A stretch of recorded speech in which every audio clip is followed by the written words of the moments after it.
Welcome, Vols and Lady Vols, to Power Tea Talk. From the Cathedral of Neyland Stadium to the fanatical landscape of college sports, we're breaking down the plays, the players, and the pride of the Southland. I'm Daniel, your host, here with my comrade and co-host, Zack. Grab your orange and white. Let's run through the tea. It's time to give our all for Tennessee. This is Power Tea Talk.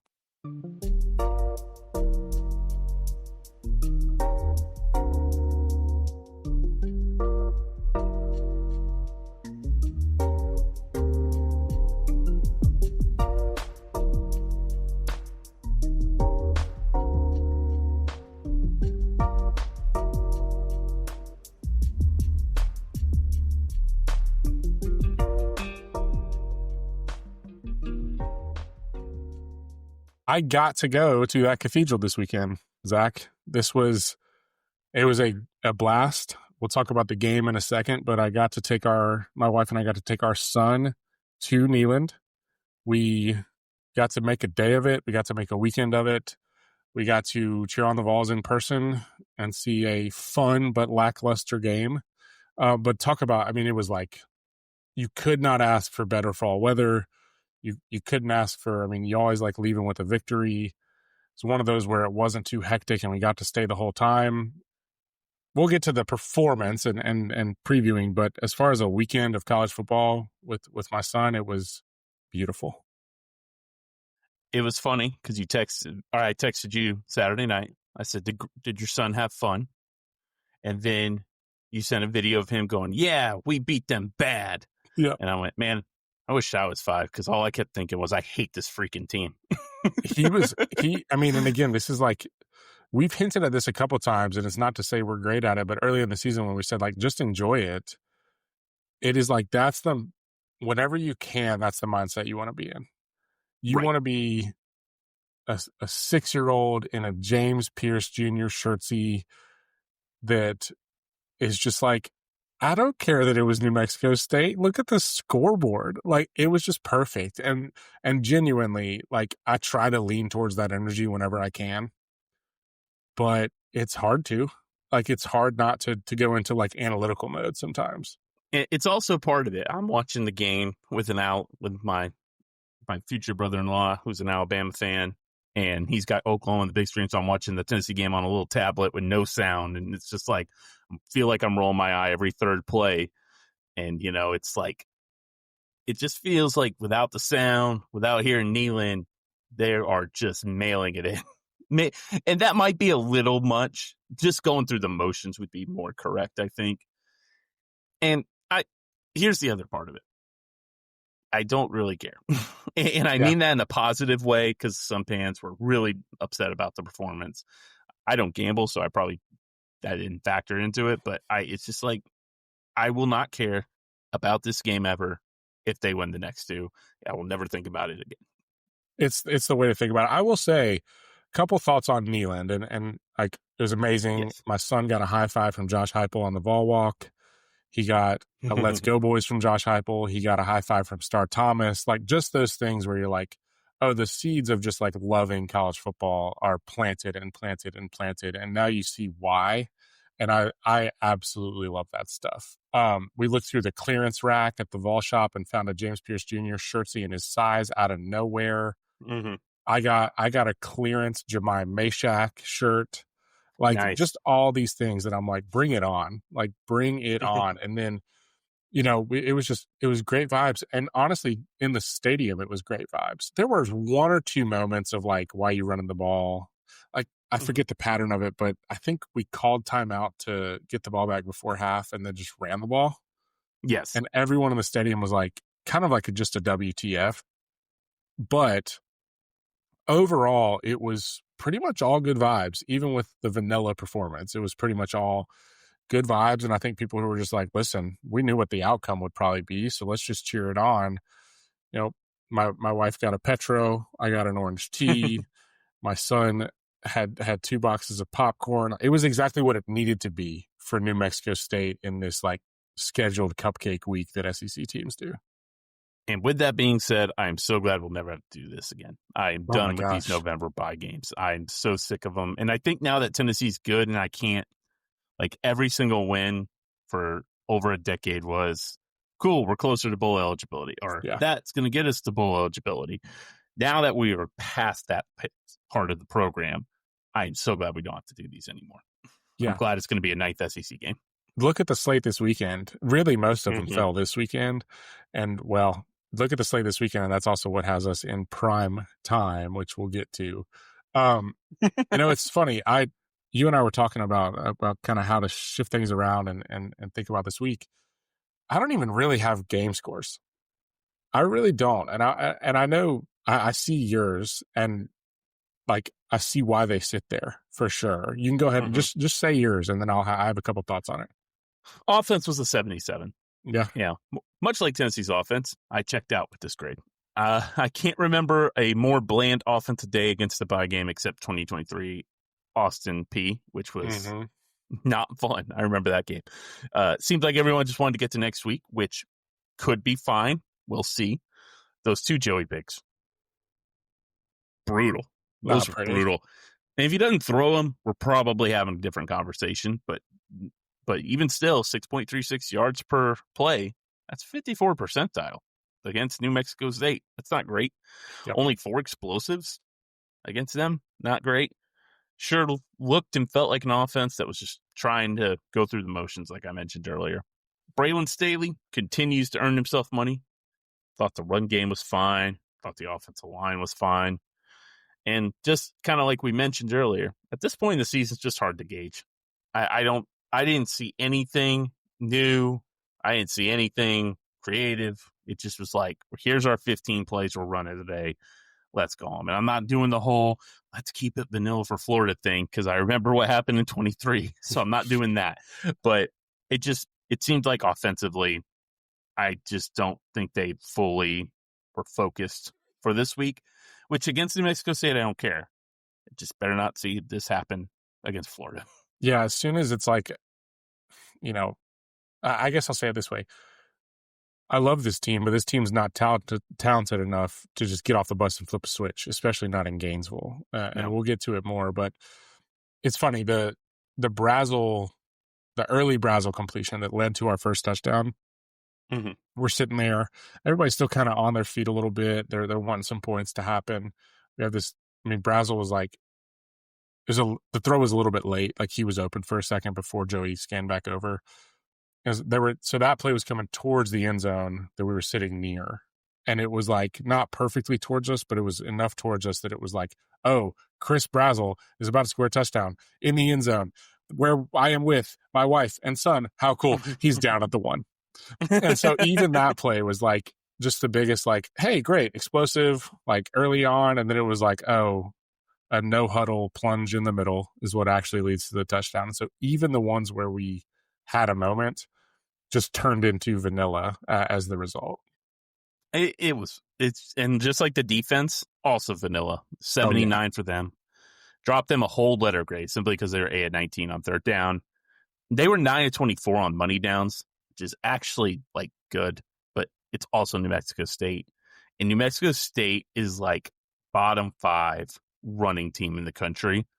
So I knew they were going to throw a bunch of times, but it was still kind of annoying that they were giving up 4-yard pass plays. It's like, can we for once in our life just run some press coverage against a team? It will not kill anyone. They didn't blitz. They really don't get to the quarterback unless they send a blitz. It feels like the last month or so. They're still top 25 in sack percentage, and I'll tell you right now, it doesn't feel like that. Yeah, exactly. I just saw your face. Like, it just doesn't feel like that.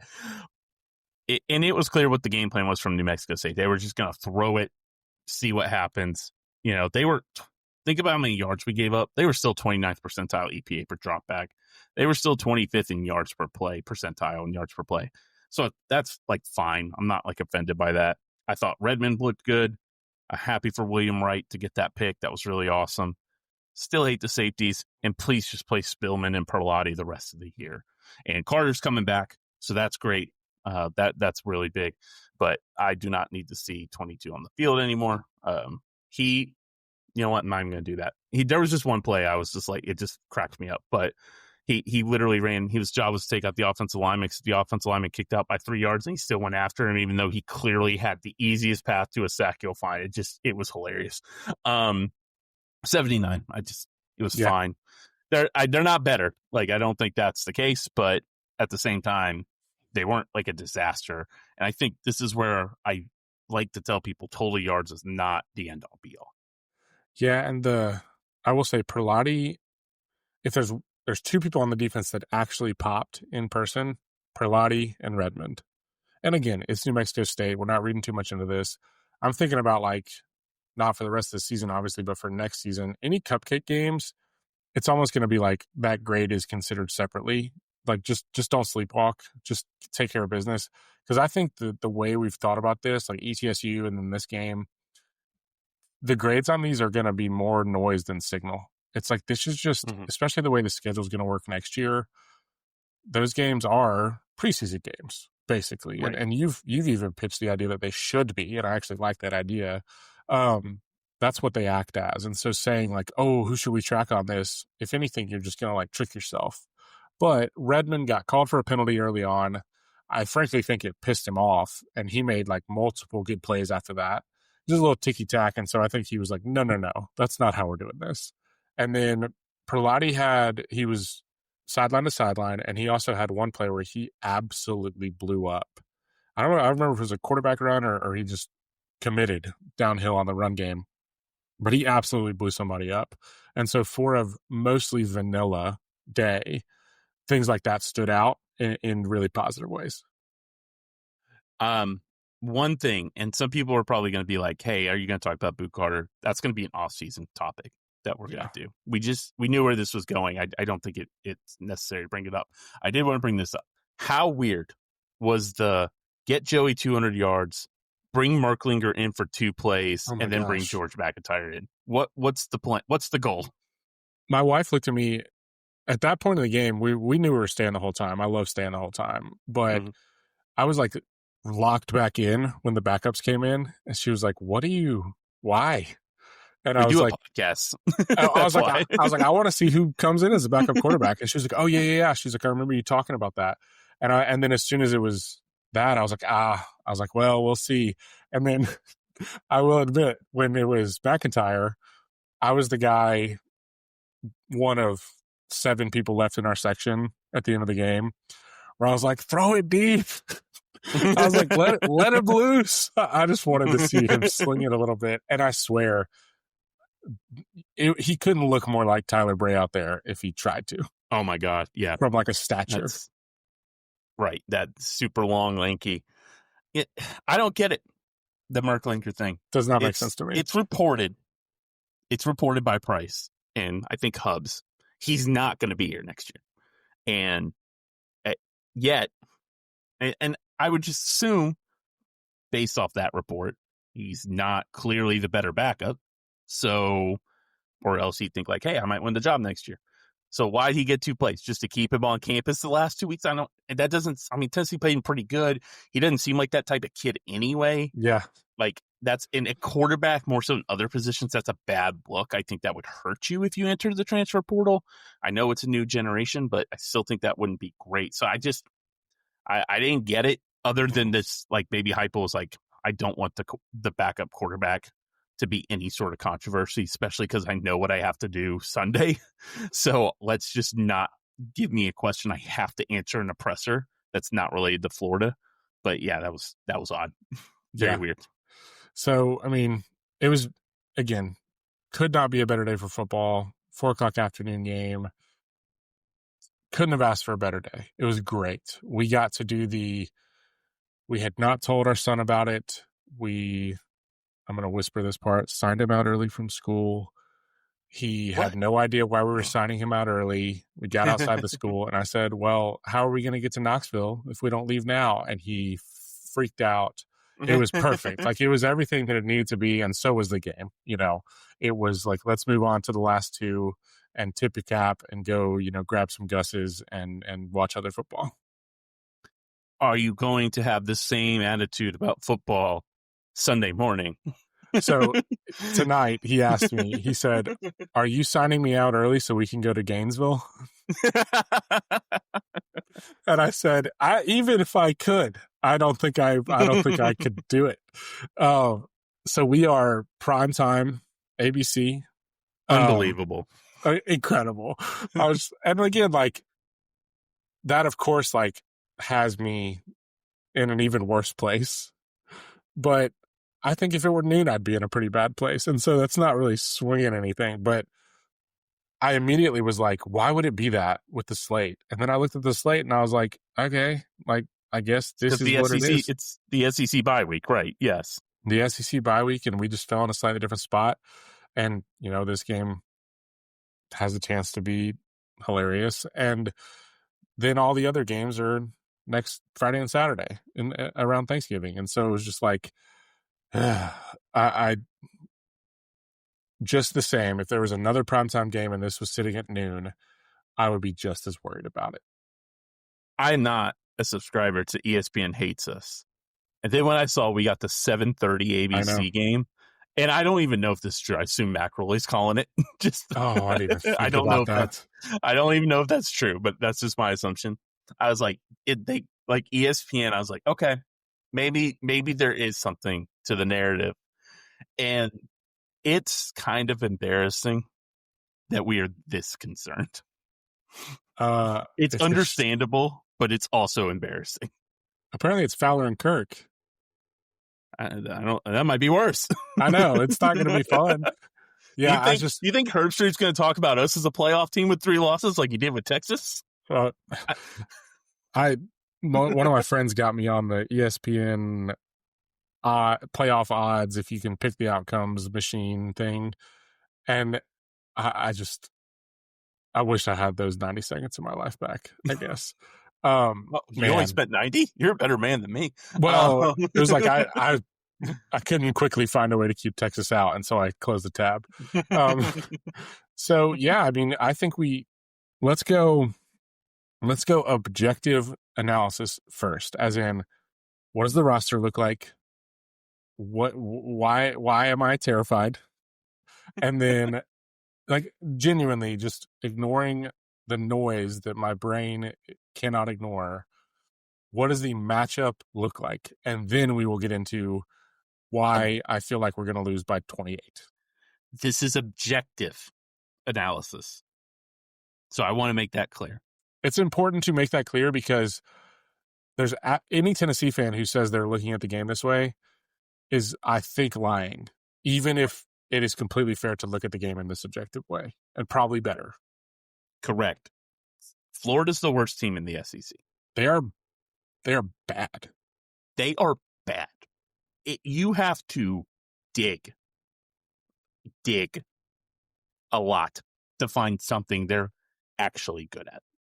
They have, my read of it quickly, and I know you have more specifics that are extremely important to lay out. There's 2 things that I think are important to note going into this game. It is not what a crappy start, but they've been kind of middle of the road since. They've gotten worse throughout the season, noticeably. And this is, for those of us who have not had Florida on the mind, we haven't really watched Florida games since that one where they lost to USF.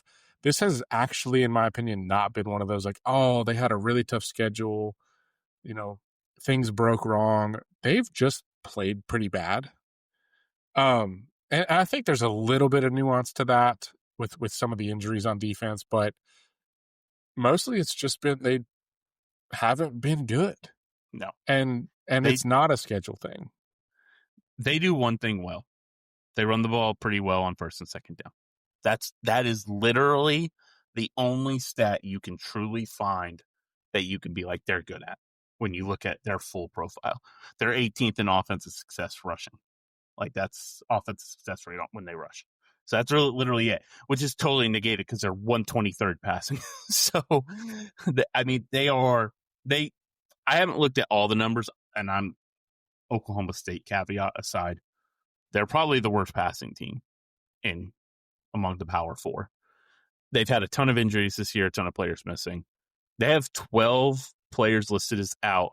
20 players, scholarship players, are on their injured list this week. Like, that's crazy. 20 scholarship players. We got to start with Lagway, who has been a disaster, which is crazy considering the offseason hype that he's gotten. He has more INTs than TDs, which in 2025 college football, that is hard to do. Yes, it is. 5.22 yards per drop back. He has not thrown for 300 yards this year. He has not shown any running ability that I think a lot of people were believing he could have. He's kind of got that Jamarcus Russell, like, he's big and physical, so he should be lumbering. Fast. He is lumbering. That's a good way to put it.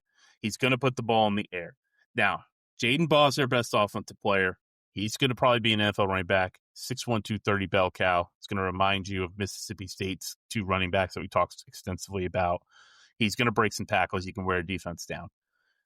They're going to be without their best 3 wide receivers. Dallas Wilson's been hurt all year. Eugene Wilson is out. And Vernell Brown, their freshman, most productive wide receiver, is questionable.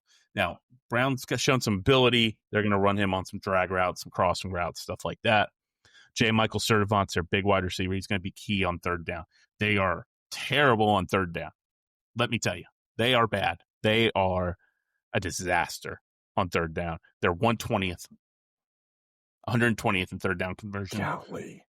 Third and fourth down success, they're 119th overall, 119th in the country. It's bad. Their offensive line's not a disaster. They are 44th in sack percentage allowed. That's actually pretty good, especially because Lagway will hold on to the ball. Let me tell you, he will hold on to it. And like I said, their early down run game's been their sixth strength. They're 87th in stuff rate around 87th percentile. So you're not going to get negative yards on them, especially with our defense. Some advanced metrics on like how offensive line is credited with yards and stuff like that. They're very, very high, over 90th percentile. Jake Slaughter might be the best center in college football. There's like some first round buzz on him. Austin Barber, their left tackle, has a chance to be a day 2 pick. They got a couple of pretty solid offensive linemen. The thing where Tennessee might get them is their right tackle spot. Caden Jones has had struggles, only played 43 snaps last week, so something to watch for. Like I said, Florida's 120th in third down. They were 6 of 13 against Ole Miss. So, they've been a little bit better since Gonzalez took over for Napier. They're 92nd in yards per play. They're 122nd in giveaways per game at 1.9. So Tennessee's been pretty good at forcing turnovers. That's where Tennessee might really take advantage. 112th in plays per game, which makes sense with their third down rate, and 85th in time of possession. They're 88th in seconds per play. So there's a good chance they're going to muddy up the game, take their time. A lot of first and second down runs, a lot of play clocks at 5. Hilarious stat. They are 6th in red zone scoring, but they're 122nd in red zone scoring attempts.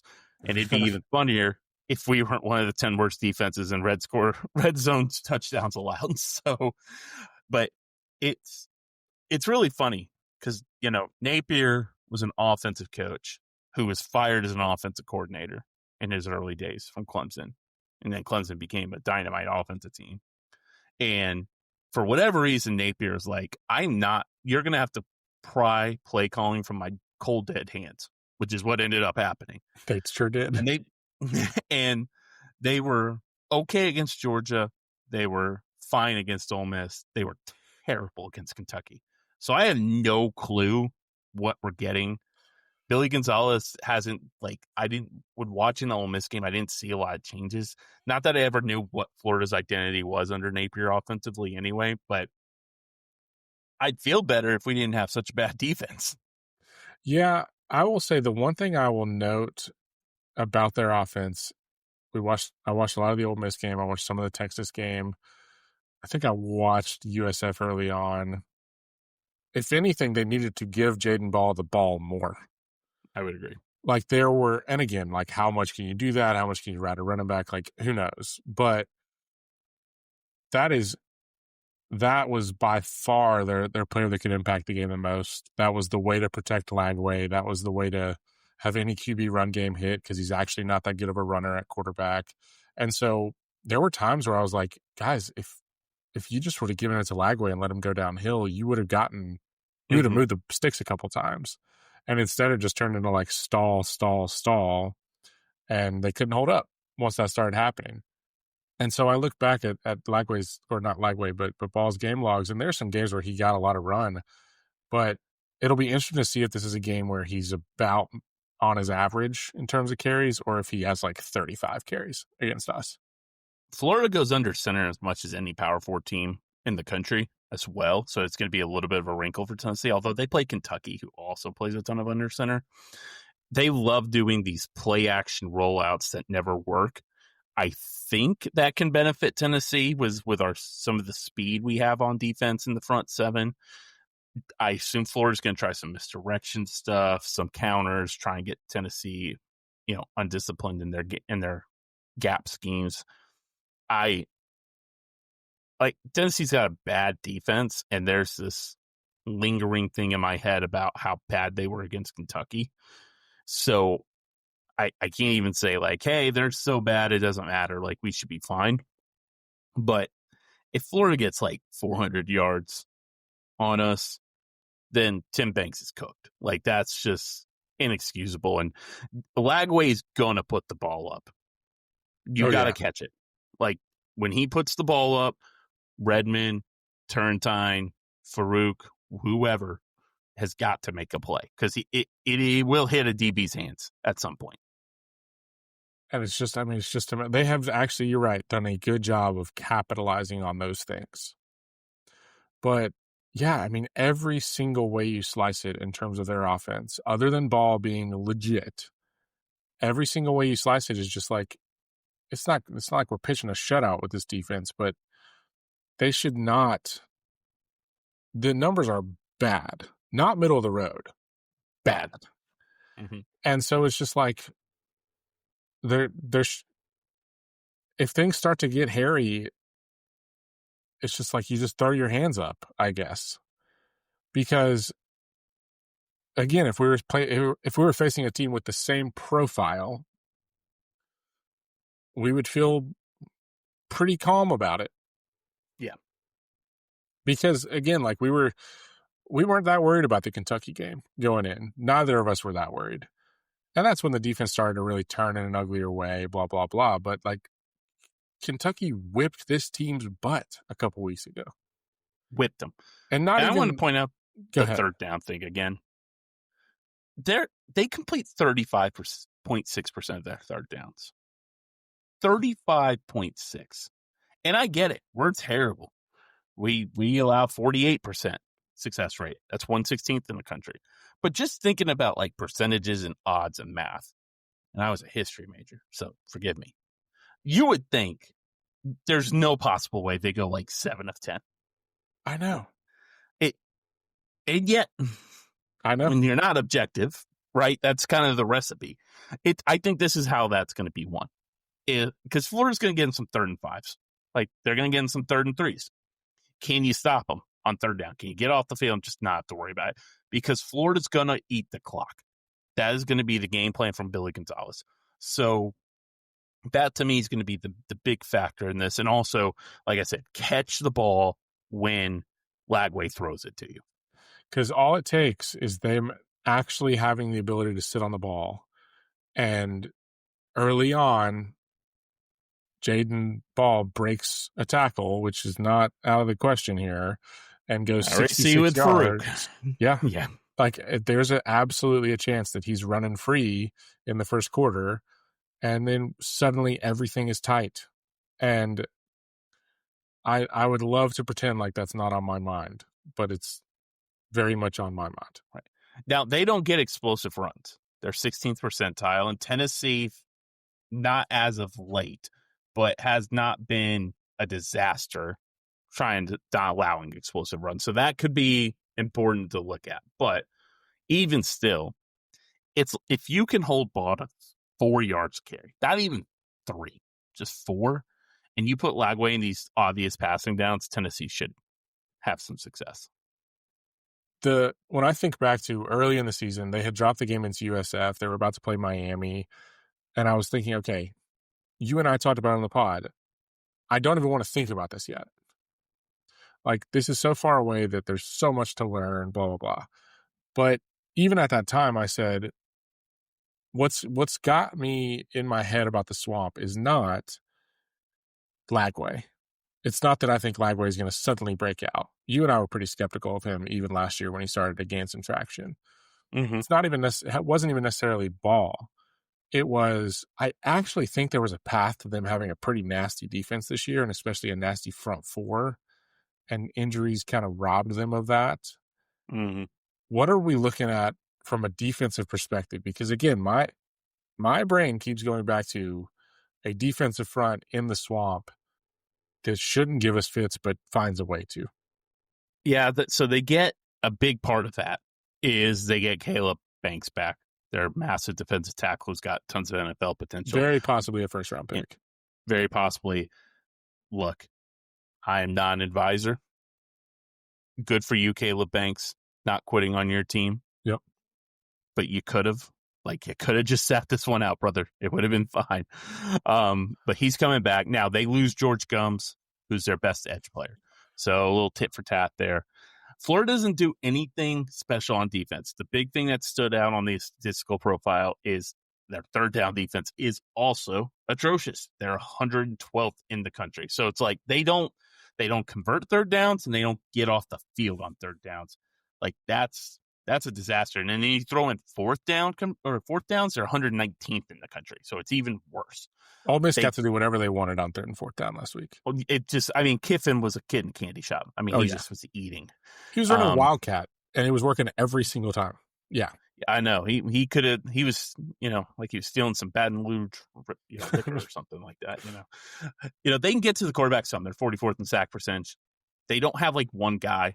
It's kind of like a by committee. They play a lot of defensive linemen. They'll play 8-9 guys, even with all their injuries. They're missing 4 scholarship DBs. Like, that's a pretty big deal. Devin Moore's their best corner. He's 6'2", pretty physical, long wingspan. He's got some NFL potential. Jordan Castillo's kind of a do-it-all safety, play in the box, play deep cover 3, cover 4. Miles Graham's fine as their middle linebacker. Cameron James has 3.5 sacks. It's their leading sack getter. So you kind of see like 44 sack percentage, leading sack getter, 3.5 sacks. You kind of see how they play a lot of guys. Their sacks, usually they try and run some blitzes, some games, but they're not like super in-depth. Like, you're not going against Dick LeBeau, basically. They're going to give up some explosives. They're 33rd percentile on defense against run explosives, 29th percentile on pass explosives. They're just 18th percentile on havoc rate, but they can get some turnovers. They average 1.4 takeaways per game. They just don't really get any like tackles for loss. That's kind of like the big thing. When you kind of look at their defensive profile, like their stuff percentage is 23rd percentile. So you can absolutely move chains on them, stay ahead of schedule, have a good success rate against them on when you're on offense. And Caleb Banks is, like we said, he's an NFL dude. He's so big, and he's going to be on a snap count too. I mean, if he plays more than 25 snaps, I'll be shocked. He also seems like one that is very much you're drafting that physical specimen and a little bit of what he's put on tape. Not that he has like been popping off all year. He strikes me a little bit more as like he is going to clog the middle. You're going to get tired of seeing his number because he's going to make tackles in the run game. And then just like he's coming off the edge in some way that overwhelms either one of our tackles. That's just not who he is. He'll push around a little bit of our guys inside, but it shouldn't be in any way that completely wrecks our offense, even though he is a very talented player. No, I'm sure he'll pop a little bit. There'll probably be a couple plays, and I think he wears 88, so like you'll notice him. Especially with our interior, the offensive line, it feels like really struggled against Oklahoma, so he definitely could have some. But just kind of looking, the depth's going to be a problem, even though they still play a lot of good dudes. And like I said, they don't do anything spectacularly well on defense, which I think is really going to benefit Tennessee. And with how bad Florida is on third down, they play a good amount of snaps. So it could be a situation where Tennessee maybe slows it down a little bit and just says, hey, let's attack their defense and keep them on the field. on the fourth drive because we already run 23 plays or whatever. The other thing is Florida, unfortunately, is awful at field position. Their average starting field position against their defense is the home 30, which in college, it's bad. Like, that's how bad it is with all the turnovers. So that's 122nd in the country. They don't really seem like, and this is a lot of faith in our tackles. They don't really seem like they're going to be able to get pressure off the edge. I don't think so. They're going to have to bring some people if they want to get pressure. And then they don't really seem like they would be able to guard us. Like, not just from a numbers perspective, but just like, we have such a variety of receivers and that can attack in different ways that they don't really seem like they're going to match up very well with especially with Matthews and Staley. And I think probably with Ethan Davis, I imagine he'll get a few touches this game. Kitzelman is out, so that's a good point. Yeah, I think Davis he's been used in kind of funky ways all year, and obviously he had a mid-year injury, which is always tough, but I wouldn't be surprised if he had 3 or 4 catches. Like, I think he's been ready to have a game like that. Ole Miss ate the middle of the field. Yeah. And Tennessee's been really good over the middle of the field. So this could absolutely be a Braylon Staley 10 for 130 game. I think we'll see a couple Joey runs, like not in any crazy way, but just a few Get Joey down. runs. I know. He just that's not the way he does things, apparently. Even last week he didn't want to. Last week, Lacey, who is maybe the best back in the SEC, averaged 7 yards a carry, had 224 yards and 3 touchdowns. I don't necessarily think that we have that in our backfield, but we might be able to do the whole Moneyball thing and recreate that in the aggregate a little bit because we can run the ball. Is there a voodoo magic to bring back 2001 Travis Stevens for this game? Any chance? I know. You know who would eat in this game is Dylan Sampson. Yeah. If you gave him a shot at this, he would have a really fun day. Now we might as well bring back 98 Al Wilson, 2000 John Henderson, like at this point. But objectively, and it's hilarious. This line's like 2.5 now. I think it's. Oh, is it? Has it moved? Dropping. Yeah, it's crazy. Perfect. There's no reason that Tennessee should. I don't want to say double digits, but objectively, yeah, it should be like Mississippi State. Like when we went in that game, like hey, we should win. I know that game went to overtime. That was our own doing, but it's like we should win 34-24, 37-27, whatever, handle business and go home. But Daniel, we've been alive a long time. As far as Florida games go, we've been alive too long. Yes, that is fair. And anytime you play at someone else's stadium every other year, I think we've gone, if I did the math, 17 times to Florida since the divisional split, and we've won 2 times with 1 quarterback. Clausen. Yeah. I mean, Clausen's the only one that's won in the Swamp that wasn't born like pre-Nixon presidency. That's absolutely insane. I'm letting you know, like, that's true. Actually, it's farther back, like pre-Eisenhower. Yes. It's just insane. Like, it's not even like we've put up our best effort and they just overcome us. Like, it is, we played bad. Every single way Tennessee could lose a football game, they have done in the Swamp. Yep. Come out a massive first half lead in the 90s. Florida trounces you in the second half. Run a stupid toss play on 4th and 3 with a mobile quarterback. Lose that one in there. 2005, your punter called his own fake punt and they turned it over and he scored. 2007, they lose by 39. 2009, the 33-year-old head football coach says, "I can't wait to sing Rocky Top" after beating the defending national champions. They lose. 11, Florida was in 11. Justin Hunter tears his ACL. Yep. Brutal. 13, John Brantley, their starter, turns his ACL, and Devin Swafford gets a pick 6. Didn't matter. 15, I'm not discussing it. 17, I'm not discussing it. 19, 21, that's just, they out-talented us. And then 23, I was with my girlfriend, so I don't even remember other than we scored on that first drive. So 23 was in the first quarter. If you were a Tennessee fan, you just said, "Oh, we're going to lose."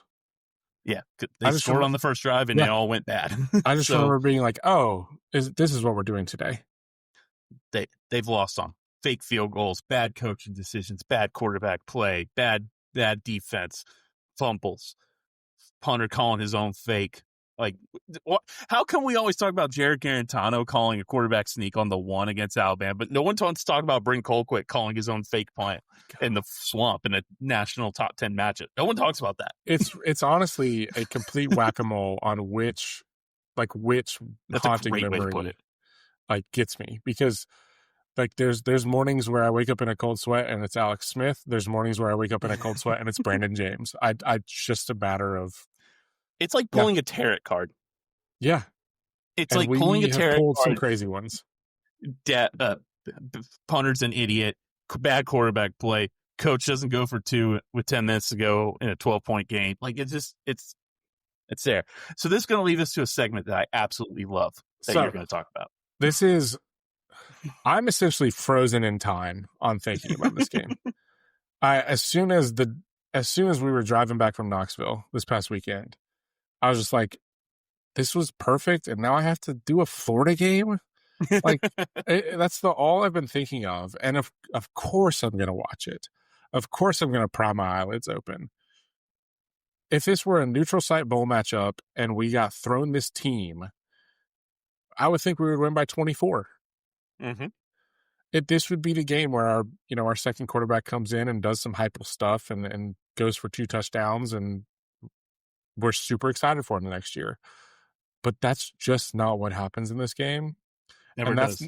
It's not me reading into the low Vegas line, blah, blah, blah. I don't need that. I've experienced this stuff. And so I have 4, and we'll see if any of the other ones crop up. I have 4 things that I want to lay out that I am the frozen in time. You are the objective analysis. And you are going to tell me whether these are reasonable concerns and I actually should be worried, or if I'm just worried because this is in the swamp and I need to step back from that ledge, my friend, a little bit. And to clarify, I am with Daniel, and if he put "I am scared a lizard will show up" on the field goal post and knock our game-winning field goal away, yep, I would say that is a viable concern, Daniel. I am also concerned a lizard will pop up and somehow knock the field goal away to win the game. However, my goal is to pretend I'm not a Tennessee fan in this situation. So that want to clarify that. I pride myself on being mostly pretty even and level-headed on all sports stuff. It mostly flies by off my back. This is not that thing. Correct. This perhaps is my biggest bugaboo of all things in all sports. So the first one, these are not in really any order. There are like teardrops on this paper. We have tough, not explosive backs, and they have a talented defensive line. I'm going to be watching our backs run into the back of our interior offensive linemen. We're going to be off schedule all day, and that's going to lead to either turnovers or just never being able to hold on to the football. What say you? Objectively, that would not be a concern. Tennessee's offense is too good, objectively, to be that consistently off schedule and to not have some success running the ball. They are a good enough run game, and they have truly not been stifled. Like, they've had negative performances, but not been stifled to the point where you can say that won't have any success. They're 26 in success rate running the ball. They're 34th in EPA per play running the ball. They're not explosive, you're correct, but they are good enough at getting positive yards. And even though you say they're not explosive, they're still 41st percentile in rush explosive this year. So I would say that it's not an objective concern in this football game. I'm on Game on Paper. We are noticeably better, 50 spots better than Ole Miss in terms of rushing success rate. But Ole Miss is a good offense. They have a quarterback that can run the ball. They have a really, really good running back. We are 50 spots better than them in rushing success rate. So I actually think you could be right. There is no objective reason to worry about us just plunging into the line and being in second and 11. It's a fantasy. And Florida's not done enough defensively, shown enough on film that says they're going to do different things that will throw Tennessee's run game off. This would be a lovely... Lewis has looked better and better throughout the year. Bishop has been actually, frankly, pretty amazing. Starr has been off and on. One of them needs to have one of those games. And if that can start happening early on, I actually think I can erase this concern from my brain a little bit. We'll say Wendelmo and Payton are both questionable for this game. That could play a small factor, even though Umarov has been fine. Although I would imagine if Mo's out, Perry will just stay at guard and Sanders will play right tackle. Yeah. That would be my prediction. So even then I would still be fine with it. And if it is Bishop and Thomas, there's no reason we shouldn't be able to run the ball. And you could make the case that more carries for Star Thomas is good. We're in November, and I'm like still trying to figure it out. So I would be shocked from an objective standpoint if Tennessee runs for like 2.5 yards per carry. And that's never been an issue. Like other than like the first year under Heupel, it's not been a problem. Number 2. 5-star talent DJ Lagway does have a game with an 83% completion, 3 TDs, and 0 interceptions this year. Granted, that game was against Long Island University in week 1, but it exists. It is a truth in the world that he has a game like that. Is there a way that maybe through connecting on a deep pass, maybe through these rollouts where he finally starts to find guys on those underneath routes, we tackle poorly and his numbers start to shoot up in very unpleasant ways? This is slightly fair. Slightly fair. Because I watched Cutter Bully put up like 400 yards. This is one that I think DJ Lagway is pretty firmly in the category for me of if you start talking yourself into this guy, you're telling yourself a story. Mm-hmm. Just like we were with Drew Aller, just like we have been with a lot of these guys.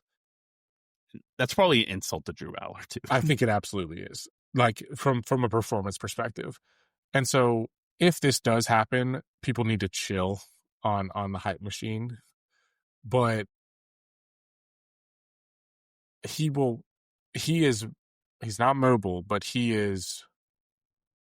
does okay when he moves, when the pocket moves.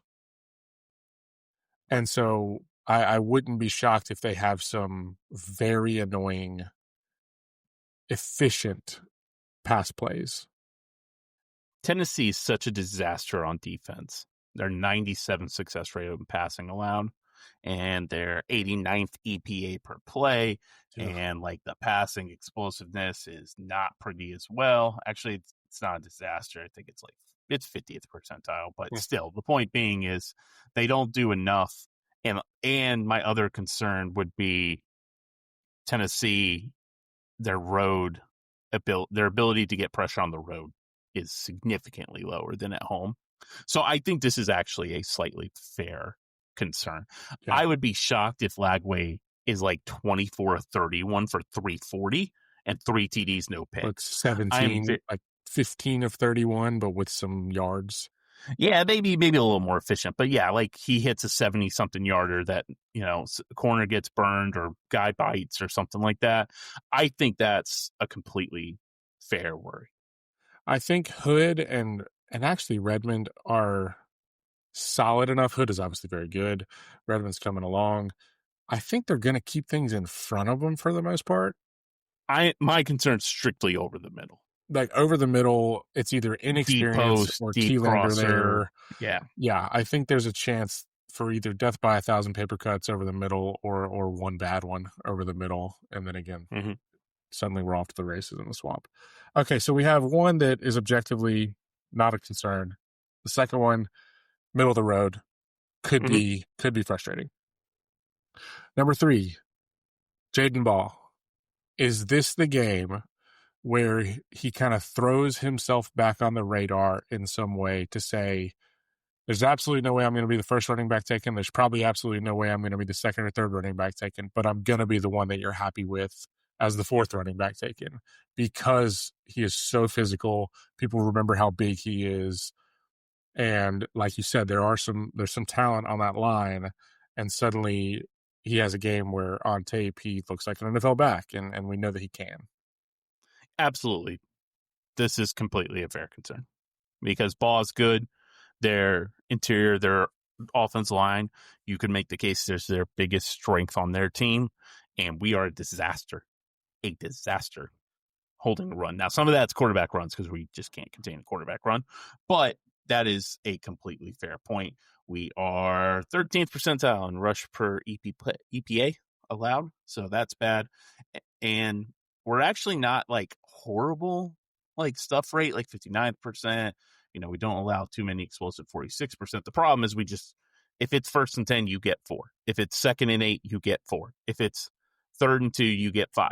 They're 130th in the country in success rate against the run. Like they just do not. That's crazy, man. I mean, it's insane, especially when you think like they don't allow, and success rate is like not. It doesn't matter if it's 1st and 10, you get 5 or you get 70, right? But it just goes to show you Tennessee has not been able to get off to get them in good spots on 3rd down, unless they sack the quarterback on 1st or 2nd down. Yeah. So I think this is completely fair criticism, or completely fair concern on your part. Yeah, again, if they really are like all hands on deck, this is our Super Bowl for the season, I would just give him the ball 38 times. And here's the thing. I don't know how Billy Gonzalez is looking at this. If he truly just wants to win, it's 30 carries the ball. Oh, yeah. If he's trying to make himself an offensive coordinator or an FC or an FBS group of 5 coach, because he's up to Lagway.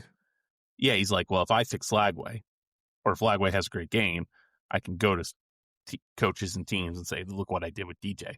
Even against a Tennessee defense, it's very suspect. But if he just wants to win, ball should get 30 carries. Just like do it until we prove we can stop it, and that's not going to be pleasant if that's what happens. No, it will not. The last one, the 4th one, and this is a scary way to get to an actual concern. Is Brandon James anywhere near Gainesville? Is he within the state of Florida? Is he in the United States? Can he in any way affect our special teams in this game? Is there even just a guy in the crowd named Brandon James? Objectively, at the game? No. There are rules that prevent that kind of stuff. Although with NCAA allowing G League players, who knows? I know. Like, is there some path for him to catch that first punt? And this is really highlighting the bigger concern that we haven't talked about is it doesn't matter what their special teams look like. Our special teams are not good. And there's no explosiveness. And they're, I genuinely don't know who's going to catch the first Just punt. lost your punt returner. Yep. And it's not like he was doing good, but he was the starter. Yeah. And so I imagine it'll be Morris back there. And so it's just going to be a fair catch every single time, but that's going to flip the field here and there. Yeah. I mean, how many times have we seen special teams make a factor when it shouldn't in Florida? Or how many times we see a field goal that started in, then went out, then went in, then went out? Like, I mean, I'm sure it could play a part. Objectively, Tennessee should be good enough. That shouldn't be an issue overall. Yeah. However, we know. Do you want, and this is a question to Tennessee fans, do you want Max Gilbert to be kicking a 43-yarder in the 4th quarter? I mean, if you want me to get myself drunk, sure. Do you want anyone?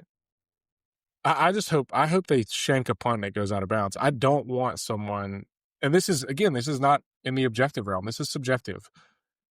You could put Larry Fitzgerald back there, and I would think he was going to muff one. Because I of would what just happens. Send 11. Yeah. I would just send 11. Let the send chips fall 11, and wherever the ball goes, it goes. If the offense good enough, like if it's at the 3, I actually don't think it's like I'd rather do that than Braylon Staley or Dwayne Morris, a true freshman, trying to catch a punt. Like I'm actually in agreement with you as a Tennessee fan. Like just send 11. Maybe the long snapper gets nervous and muffs, grounds it, like whatever. I think you have a completely fair point. And here's the other thing. Let me tell you something. Now I'm going to be subjective Tennessee You're fan. out of your objective lens now, and I appreciate your therapy there. No, you're welcome. If I see Josh Heupel play for a field goal at any time in this game that isn't like 3rd and goal from the 20 because of the penalty, Sure. I will lose it. I will lose it because he's going to. He's absolutely going to. He's going to have like a 4th and 12 at the 35. He's going to run the ball. It's going to piss me off. And he's going to run the ball. They're going to get the ball under 2. He's going to have 2 timeouts. He's going to run the ball the first play. Oh, yeah. Get 3. And he's going to be like, oh, I'll go fast now. Like, it's going to happen. Or they're going to have a 2nd and 19, and he's going to run the ball and take 3rd and 18. I'll go ahead and predict. This is so You specific. have nothing to lose. Exactly. But there will be, with under the 4-minute mark of the second quarter, this is so specific. Under the 4-minute mark of the second quarter, we will miss a field goal. That would suck. Like, I don't care what the score is. Maybe it's already, like, we already are feeling confident. We're feeling better. There's going to be something where our 2-minute is an extended half 2-minute, half 4-minute, and we line up for a field goal and we miss. This game, you literally have no reason to play conservative. None. You have none. You're not going to make the playoff, despite what the playoff predictor might tell you. Like, you're not going to make the playoff. You're not going to get to the SEC title game. You're not getting a New Year's Six bowl, whatever. It doesn't matter. So just play aggressive. Play like you did in 2021, man. Coach like you did in 2021. Like, this do is that. The actual thing we like about college football that has been zapped a little bit. Like, this is one of those games. If we go 3 of 8 on 4th down and we lose, whatever, man. At least I can go to bed at night being like, at least Josh tried to win the game. Yeah. If Josh goes in like trying not to lose, man, I can't. Yeah, I don't want to take risk. Like, we're the better team, and like, there's no reason to. My defense is. I think they can hold, and I don't want to. I don't want to take points off the board. You're gonna lose, man. Yeah. I've seen it from every single coach that's been at this stupid program. You have to go take it. That's the only way it happens. And like, this is 150% a compliment. There's a reason that, like, an arrogant, you can't tell me anything quarterback like Casey Clausen is the one that went and won down there. Mm-hmm. Because he was like, I'm going to do whatever stupid thing that needs to happen, I'm going to do it. And again, it's not to say that other quarterbacks weren't in the same mindset. There absolutely are guys who put their heart on the line and wanted to win down there. But if you play not to lose, you're going to be in a tight one. And your players are going to feel it. Yes. I know we're in a new age of college football where rivalries and things, the history and all that, it doesn't matter. Every single player that plays for University of Tennessee knows we haven't won there in 23 years and knows that it is the house of horrors for Vol fans over the last 35. Everyone knows it. So don't go in being like, well, we're gonna play, conservative. We're gonna protect the ball. We're gonna take points when we get them, and it's like, don't do that. Like, that's just not. Your players are gonna know, and then you put yourself in a bad position. And I guarantee Florida fans, let me tell you, they've had a rough 15 years since Meyer left. Mm-hmm. Like, they made Atlanta a couple times under McElwain, and Muschamp had that Sugar Bowl year, but like, it's been pretty rough for them. They would love nothing more than taking down a Tennessee team that's favored in the swamp with a very small chance at the playoff and having that moment with an interim coach. They want that. So their fans are going to be insane. Oh yeah. It's going to be a full house, especially now that there's some like Kiffin rumors. So I just will be very frustrated if we come out with the same game plan that we have all year, which is play 1990s style idea with field position and points. and take it slow as we do it, which is not our game. Yes. It's not. We've played in ways that are not when we're at our best, and I just can't see that this weekend. This is the stretch that, especially with the Oklahoma result, this is the stretch that really determines how sour we're feeling. And again, we'll have another episode next week where we think about another rivalry game.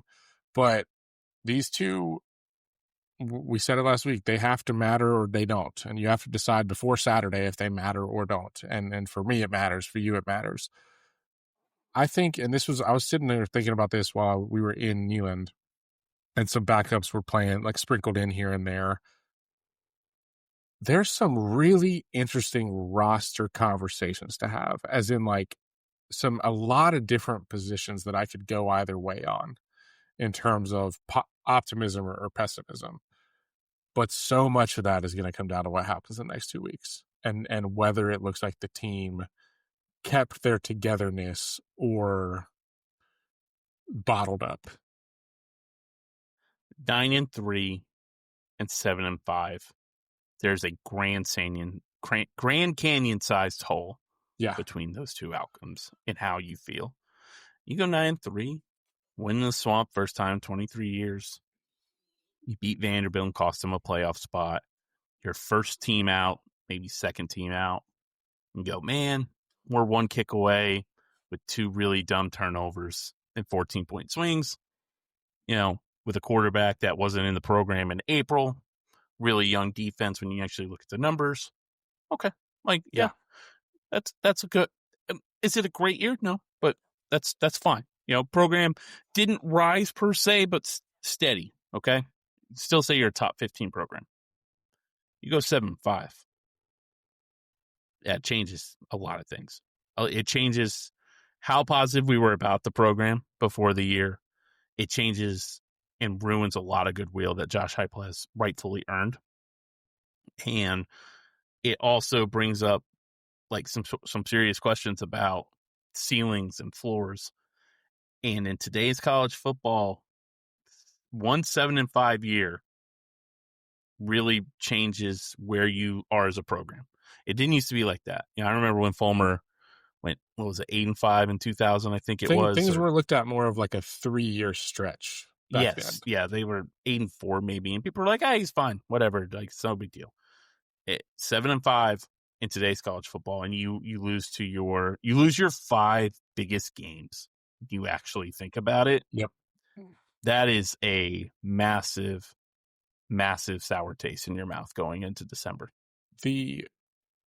From like trying to block out the noise and just think about what else that would mean from like, because like I don't mean like, oh, we should all boo. I mean like it would just suck.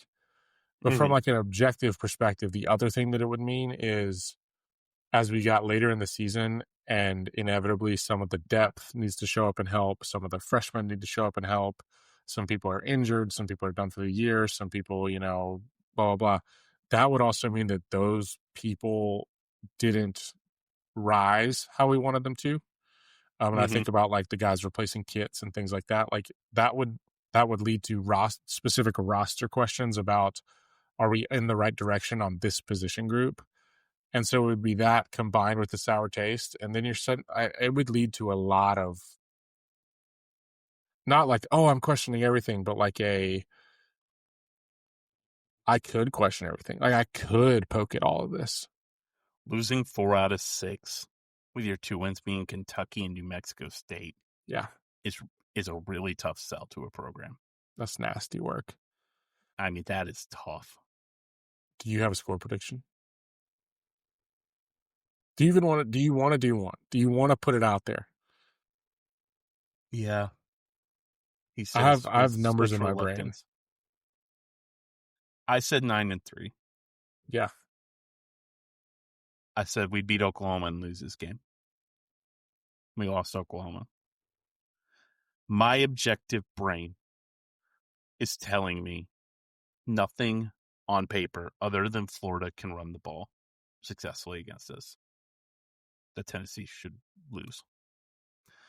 And all the trauma, and I'm not trying to be sullen, just like all the trauma, all the like going to bed mad, going to church with a couple of Florida friends the next morning, mad that my parents making me go, just like rises up with violence. I think Tennessee wins 31-27. Okay. I have us winning. I have no faith. I want that on the record. I have us winning 27-19. You're picking us to win? I am. Just like you. I want people to know the text messages we have had the last 2 weeks did not anticipate. It's going to take one thing for me to switch on this. Will this be our most toxic text thread this year? 100%. 100%. It'll be. It got pretty bad during the Alabama halftime. Oh yeah, it did. it really bad. I think there's no way it won't be, because if we win, it's going to go the other. Like if we get up by multiple scores, I'm just going to go crazy. It's one of those, like, sometimes you do this in basketball. It's like either Tennessee wins by a blowout. Yes. Or Florida, if it's close, Florida's guaranteed to win. Like one of those type of things. I have the same feeling. And maybe I should just be like, Tennessee's just way better than them, and it should be 2 scores. 34-14 or whatever, yeah. And I would feel better if I don't have the Mississippi State game and the Arkansas game. Like, hey, if you dopes had handled business, like I would trust you more, but you didn't. You won those games by a combined 9 points. So 10 points, whatever it was. So I just don't think that Florida's offense can keep up with us as long as this could happen. As long as we don't turn the ball over 4 times. Scary. I just don't think Florida can score enough. So that was what led me to actually predicting that, despite feeling horrible about this game, was our offense is objectively good. Excellent. And good in multiple spots. The offensive line, it's not like we have some massive hole on the offensive line that is going to be horrible in the swamp. Like, we are solid to good everywhere as long as Joey takes care of the football. And even when he doesn't, he puts up numbers. Which is a like question. Crazy. I know. It's definitely a question. And so, remember what color we're wearing, but he also balls out sometimes. And so it's just like, I just think we're going to score. I'm putting bad juju in the air. I just realized none of our backs have fumbled this year. Not a once. It's stuff like this, man. I am now scared. I just looked at the stats and realized they haven't fumbled. They haven't fumbled. Have we had a fumble from a receiver? I don't think so. It says no on here. No, but it's like a good point where it's like, oh, no, this thing is creeping up and we have not had it happen all year. And so this is when it would. I just, looking at it and realizing our backs and our wide receivers have not fumbled this year is now making me change my mind. I don't feel good about it. But I want to believe that this offense can do what this offense can do over the next 2 weeks. And given what I've seen from the opponents over the next 2 weeks, if they show up, they're going to put up numbers. And so I just need it to happen. I've lost a little faith in Heupel since Arkansas 2024, where I thought this guy might be a top 5 coach in college football. Mm-hmm. Be like, okay, he's a really good coach, but there are obvious flaws. If he loses this one, and maybe that's not fair because of the House of Horrors, but if he loses this one, I'm going to be a little sullen about Heupel long term. This is one of those where I don't even care about, like, oh, does his scheme work, blah, blah, blah. This is just purely a question of whether you can get a team focused when you need to get a team focused. Can you get the boys ready? Like, can you get them ready, and can you get them to play 60 minutes? Because that's what's going to take. It's happening. And so, yeah, can you or not?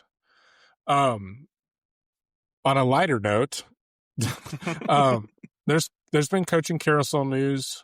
James Franklin of Virginia Tech. Lane Kiffin flirting around with an ultimatum, who knows? And then there's going to be more silliness, but do you have thoughts on any of it? Like leaning one way or the other, or thoughts on the silliness yet? I want to get your thoughts on something first, if you don't mind. Yeah. Why did Summerall not talk to Florida? I don't know. He's such an intense guy that he seems like the type of guy that was like, I'll go, like, that knows he would do an extremely good interview. Like, It got reported he was going to talk to them, and then within a couple hours, it was not. Is it possible that someone from Florida camp leaked that, and then he was like, "Oh, we're done. We're not doing it," or is something else lined up with LSU on either Florida or Summerall side? Something lined up with Summerall and LSU, and he's going to carry the season out with Tulane and see if they make the playoff. Or Auburn. Like, Auburn to Summerall is, like, pretty hot. Like, Summerall to Auburn, I mean. I will say this. Yeah. I've been a pretty big Lane defender. And I bought into the stuff with him about, I truly believe he changed his life. And it seems pretty obvious. I would be pretty pissed off if I was an Ole Miss fan. Because he's just like dancing around and going all these different places. Not just that, not because he's just dancing around, but because my problem is this.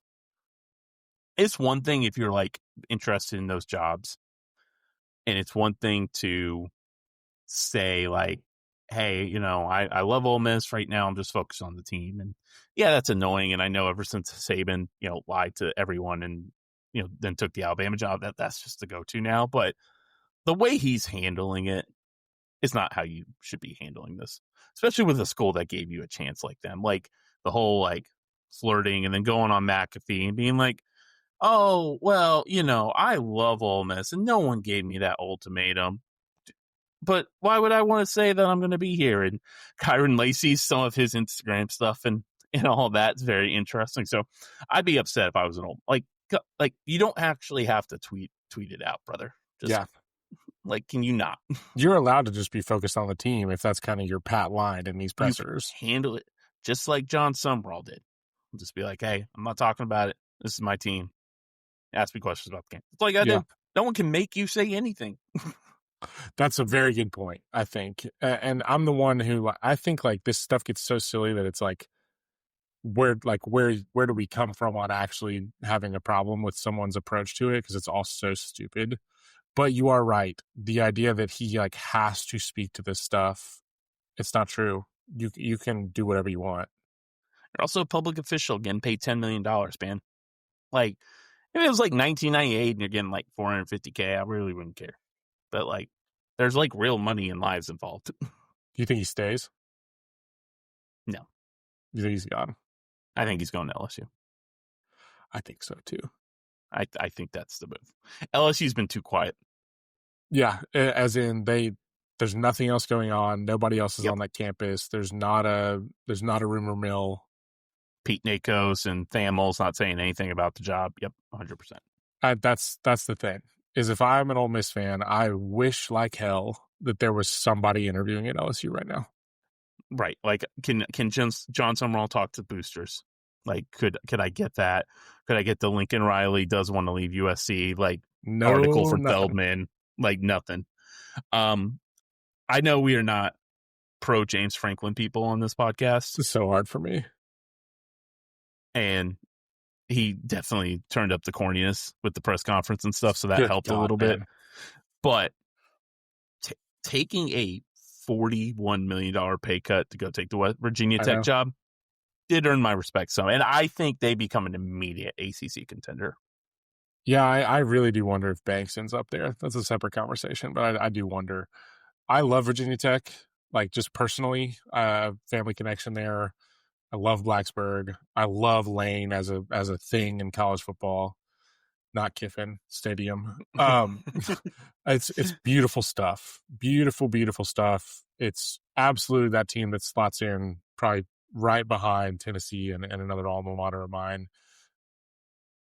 I would love for them to be good to the point where I'm willing to accept it being Franklin. Like them in the desert, in the wilderness in college football is no fun. They are a team I like when they're good. Since Dabo has not been able to adjust to the new era of college football. There is a wide ass open gap in the ACC Oh yeah. for a team to take over and be the number one program in that conference. That's a place with a great recruiting background. They finally kind of got the money in order now, and it seems like they're being serious. And I think he's got a chance. Like, it wouldn't shock me if they're ACC champs in year 2. I think he's going to be really darn good. And if I were anybody in that conference, I'd be like, oh crap. Yep, I agree 100%. That conference doesn't set up to where someone's just going to run it. But like, if I were a Miami fan, I'd be like, oh, Virginia Tech's going to be better than us soon, potentially. I think that's completely fair. I really think that's like home run higher. And it's one of those, if it doesn't work, no one can be blamed. Other than like Franklin himself. Like I'm talking about Virginia Tech. I think I still pat Penn State on the back for making the move.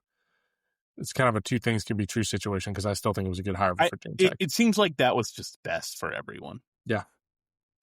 You have a diatribe about the coaching cycle. You want to talk about Florida State, Wisconsin? Oh, I think that. So this is a follow up on our conversation last week about patience and patience and patience. I think I want to see more of this patience, but I think those programs, despite showing patience this one year, are going to get itchy next year. It's just everyone feels like they're losing. Yeah. In those situations. Norvell's losing because he's going in, and that first loss, he's immediately on the hot seat. So he can't really even build, and all the portal players are going to know it. That the fans lose because now you're stuck with a coach you really don't like another year. What Tennessee fans know all about that. Yes. You have an AD that's like, hey, we basically has to publicly admit, especially in Florida State's case, we can't afford to fire him. So that makes you look bad, not only as an AD, but just an athletic department as a whole. And if you're the donors, you all are fighting about who's going to be the coach next year and can't really rally them because there's probably half want them gone, half don't. I'm really curious with if we're done with the $50 million buyout. Yeah. If we have reached the point where schools are just going to say, you can have the job, but you're not getting more than 20 mil. And agents are just going to have to kind of go with it. It actually is, especially for these non-premier coaches, like the tiers below people like Lane in this cycle. If it really does become like schools realize that they actually do hold the power, a little bit, like just like no one can force them to do this, even if it's the way it's typically been done. This is just not sustainable. The other thing that it makes me think about, and I think this is really where I was with the Wisconsin one too. So everyone essentially assumed they were going to fire Fickell. And they, like, based on performance, that would have made sense.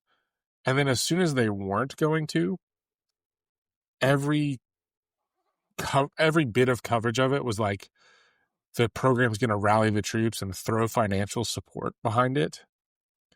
And it's just such an interesting way to think about it because, I mean, we know that players have been getting paid in different ways forever. And so now you just say it. You say, oh, we're actually going to support this program. But I think we're going to hear that a lot, but then we're going to realize like, oh, like, I don't know, if I'm Luke Fickell, pausing and saying, hey, sorry for being utterly atrocious. We're going to throw kind of some light financial support behind this to get a couple more portal type guys. Is that going to make a flipping difference? Like, you can coach ball and you can't, I think.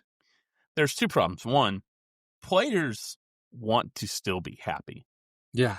Like, I'm sure there are a ton of players that will say, would I rather have 1.25 million and be unhappy and not know who my coach is going to be, or would I rather take 1 million and be happy and know I'm going to be in a good spot? Yeah. I think most of the time they're going to take the 1 million. Not all of them, but most of them. The second part you have is if there's rumors he's going to get fired, you know who puts those out there? People that make the financial Exactly. backing. So they're testing everything. It's really difficult to say, hey, Mr. Oil Man, we need $3 million for these two players. And he goes, well, I don't like Luke. Exactly. I think he sucks. Why do I want to give $3 million to a coach I what don't is think's any good? What does this circling the wagons look like financially? Right, exactly. Like, if he goes 8-4 and keeps his job, I don't want that. Right? So that's another part of the issue. So Florida State's more fascinating. I think Wisconsin can absolutely take. Fickle has a really good resume. This is really surprising. It doesn't make a lot of sense. So I think Wisconsin can wait a year and try and rebuild, and they're doing something completely different than what they've done for 30 years. It is so fascinating that Florida State literally just came out and be like, we cannot afford to fire Mike Norvell. Yeah. It's we've never really seen something like that before. And it's still possible they might. They kind of gave themselves an out, like, we're going to reevaluate the program. But all the signs are pointing to him being the coach. And if you fire him, you're already way behind the 8 ball because there's at least 2 better jobs better than you out there. So, and it's just, it's so fun now. Like, I'm glad we're not in it, but it's so interesting to watch from a distance. Yeah, I just think about the comparison of like Wisconsin and Florida State right now to a place like Texas Tech. Like Texas Tech did the thing where they said like let's rally the troops with a bunch of money and go, and it rolled downhill. They started to get momentum. If things had gone really bad record wise, would we be hearing the same thing from a place like Lubbock where they're like, we've got faith in this coach, we're going to rally things financially and we're going to get back on track? Or would it be like, hey, you're probably going to end up firing this guy? And so I don't know. I just don't know how I feel about it all yet with that feeling. Do you want to do a couple? Can I get my diatribe? Yeah, do it. Sick of people that don't know about college football deciding college football. Oh my gosh. And I'm going to start with the committee. That's where it all starts and ends. And to quote Mike Leach, everybody wants to be on a committee. And then everyone wants their friends to be on the committee. And the fact that the head of the committee, who I don't even know, because that's how obscure annoyed I get by these guys. Yeah, I don't even know who it is. Being like, well, we don't compare Miami and Notre Dame, even though they have the same record. And we don't consider Miami beating Notre Dame because they're so far apart in the rankings, despite the same record. It's one of the top 5 dumbest things I've ever seen anybody heard about college football. And he's done it twice. He's done it back-to-back weeks. The committee has broken maybe the most simple rule in sports, where I don't think anyone ever had a problem with, if you have the same record and you played and one team won, that team's better. 100%. That's just the easiest answer ever in sports. Yep. And they have found a way to, cozy themselves up and feel so important to, like, okay, first things first, let's get rid of that very simple rule. It's just, we've just done such a stupid thing with this. Trying to bring up Alabama's rushing performance against Florida State in week 1 as if you can tell me what duo was high comedy. There was another, I forget the pattern of it, but there was something where they like basically dismissed 3 things and then just zeroed in on a really hyper specific thing. And I was like, we're just backfitting results to teams we like. And like, if that's what you're doing, that's fine. Just say that's what you're doing. Just freaking admit it. Be like, hey, we know what gives us money, and all of this is driven by money. So if we can somewhat get away with it, this is what we're going to do. Like giving Notre Dame a home game last year, and they made the national title game, so maybe a bad example. Yeah. Did Notre Dame deserve a home game over us last year? Absolutely not. No. But it's Notre Dame, and it's, we're going to have our first game in South Bend, like on a Friday night against Indiana, which is an in-state, like it's kind of in-state. Like let's do that because that's going to make the most money. Just tell me that. Just admit it. We all know. We all know now. We get it. We understand it. So just admit it. The thing that would actually make sense, and again, we're going to move partially to this, but it's going to be in a stupid way. 16 teams BCS ranking formula would make sense. Just do the BCS rankings. Just give me 16. That is the actual version of Go Settle It on the Field. And it's worked in the lower division forever. Yep. And at least the BCS, while not perfect, it did take, I think it was a third of the AP coaches poll. Let's get rid of the coaches poll. That thing is freaking worthless. But like, if you still want to like get the AP poll in there as part of your formula, that's fine. At least with BCS, there's like a logic behind it. It might be imperfect, but at least there's a formula, a logic. It doesn't look at like, is Indiana sexy enough compared to Notre Dame? Like, it doesn't do that, right? So like, I at least can get behind that, even though 16 just kind of feels gross. I at least get it. I'm tired of athletic directors who work 60-hour weeks anyway and don't have time to watch college football on a Saturday and be like, hey, I'm going to watch James Madison for 3 hours to figure out if they actually deserve a spot over Tulane, instead of just being like, whoever wins the AAC, we're just going to give it to. Like, at least give me the BCS and with an AP poll component, instead of this garbage 80 committee with a bunch of old suits that can't tell you anything about football, and guys who are in that committee who have had to fire like 3 football coaches. The BCS is flawed but objective. And more importantly, there's no way to like lobby a formula. Correct. Like, the only way to lobby a formula is to be really good. Yep. And so there's not this little cutesy game of like when you played who and how long our memories are with this stuff. And did you lose the games you should have lost in the correct order? And it's like, everyone's like, well, the most important thing is getting those really good teams at the top in. That's going to do that just fine. Yep. The BCS is going to correct a lot of the silliness, and like whatever version of that formula would correct a lot of the silliness, and it would never miss on the teams that need to be in there being in there. The problem with the BCS wasn't the BCS. The problem was it was 2 teams. Yeah, it came down to like obscure bowl games that then had to be reformulated back in. I went through it. If you like went, like, I was bored one day and I just was like, okay, what would a 14 playoff look? If you look, there might have been one controversy in like 15 years of who would have been the 4th team. And that was when there was like 6 one-loss teams or something like that for like 3 spots one year. So that was the problem, not the BCS. The BCS itself and how they determined the rankings and stuff actually was pretty smart. It was just you had 2 instead of 4. Yeah. That was the issue.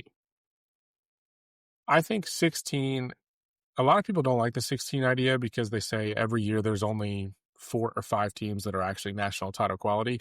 Okay, but we're not doing this in a vacuum. Bowl games are different now. Bowl games are kaput. They're a winter practice basically. And so the way to get meaningful football out there and settle it on the field is to move to something like that. We can say, oh, we should just do 4, and then the rest of the bowl games come back to mattering. They're not going to, ever. Yes. And so it's the way to get quality teams playing each other. I think the home playoff game's cool. Like, I'm cool with that. Oh, I thought sure. last year was awesome. I think 6, like, if we're going to go 16, then you do 2 rounds at home, in my opinion. Yeah, I think and then so. just rotate the other bowls. I don't know if that's going to work or not, but that's how I would do it. I'm just against 16 in general. Like, I kind of my perfect, and we're going to do an off-season episode where it's my perfect world. Like, I think 8's like the perfect spot get to that for that. number. Yeah, but like 16 will be fine. 12's dumb. 12's a dumb number. 12's so stupid. It is so dumb. It is a dumb number. And then also, to do, hey, you win your conference, you get a bye. Like, which is, I'm actually good with. Like, let's make conference championships matter. And now it's like you have these stupid arguments about, well, actually, Georgia shouldn't play really hard in the conference title game because they're going to get a home playoff game. They're going to get by anyway. And by the way, since they don't reseed, if they finagle their way to the 4 and then they play the 5 or they get to the 3, then the 6 team will be the ACC champion and they'll want to play them instead of the 5, which could be Oregon. dumb that, all of it. 16 would help with that as well. It would. Especially the first two games are first two rounds are at home. That also, would, let me say, because this has been a segment on College Game Day and other shows for the past 2 weeks, and it will be again next week. The answer to the question of would you rather have a home playoff game or have a bye is always a bye. Yep, 100%. Would you rather have a chance to lose or have 0% chance to lose? The answer is that you don't want to have a chance to lose, just so we're clear on that. Yeah, but we did 12, so we have these dumb arguments. So we have these stupid conversations. There's not a whole lot on the slate this week, but next week we will do a combination of, in addition to obviously reviewing the game, previewing the next game, seeing where our minds and hearts are at with that. We will also probably do some picks because there is just enough on the line with some of these games that we'll throw some stuff on the record from our own perspectives. And based on what some of those picks look like, we will talk about how silly some of this like conference championship tiebreaker stuff could be. We won't go into every detail of it, but we'll talk about some funny scenarios and, you know, these tie breaks that rely on a ranking system but are determining the ranking system but are determined by the ranking system in the stupidest way possible. So we'll lay out some of those things just to add to this diatribe, but we'll also make some picks on some of the big matchups heading into Thanksgiving. Last question for Tennessee, Florida. If Tennessee wins, do we pull out the cigar and the whiskey, record a podcast? Or is Florida too bad? Is it just like Florida's too bad? We just have to win. I think it's worth a solo cigar and whiskey. Yes, it is worth like celebrating. But we will be. It wouldn't have been like Alabama. I agree. They're just it's gonna be weird. It's a bad team on our schedule, and we need to beat those. But yeah, really, that's a really freaking easy way to put it, isn't it? The other thing that's looming for us, and this is the Thanksgiving. One of us is going to have a stupid Saturday after Thanksgiving, maybe both. But we have Michigan, Ohio State, and then at noon, and then 3:30 Tennessee, Vandy. I think the only time we ever like aren't 100% comfortable, like when we text, is during the Ohio State Michigan game, because we like each other so much, and we've never like had in our 11 years knowing each other, we've never actually had like a real argument or anything. So we've always been really careful. But if like Vanderbilt, like whoever, like that's going to be if Tennessee loses, that's going to be a really sucky Saturday for one of us. It really could be so stupid. And again, like when I was in Columbus, every single year that game came up, it was just like, oh, Ohio State's just going to name their number here. And then every year since, it's been, oh, they're not ready to play. And it could be that again. I will promise you're going to get I freaking hate Sharon Moore text from me during that Michigan Ohio State game. Me say, you'll at least get that one. This goes to the same like objective versus subjective feelings thing. Sharon Moore against that Ohio State defense has potential to be a war crime. But again, there's so many chances. Yeah, it's just been so funny. Which four-string running back is Michigan going to have 150 yards for? I know. All righty. Well, we are heading into Florida week. Mercifully, I think we've been waiting on this one all year. And I, no matter how the season had gone, I think I would feel very much how I'm feeling right now. But that doesn't make it fun. No, it doesn't. We promise we will do a pod next week. Oh, yeah. Even if we lose. It might just be an hour of us staring and going, why do we do this to ourselves? Yeah. But we will do a pod. We appreciate you guys. If you can just give us a subscribe, Apple Podcasts, Spotify, YouTube, we greatly appreciate it. Basketball's coming, starting to get out of the dregs of out of conference. So once the regular season ends, we'll start getting more basketball talk and have something to look forward to each week. So we appreciate you guys. Thank you so much. And go Vols.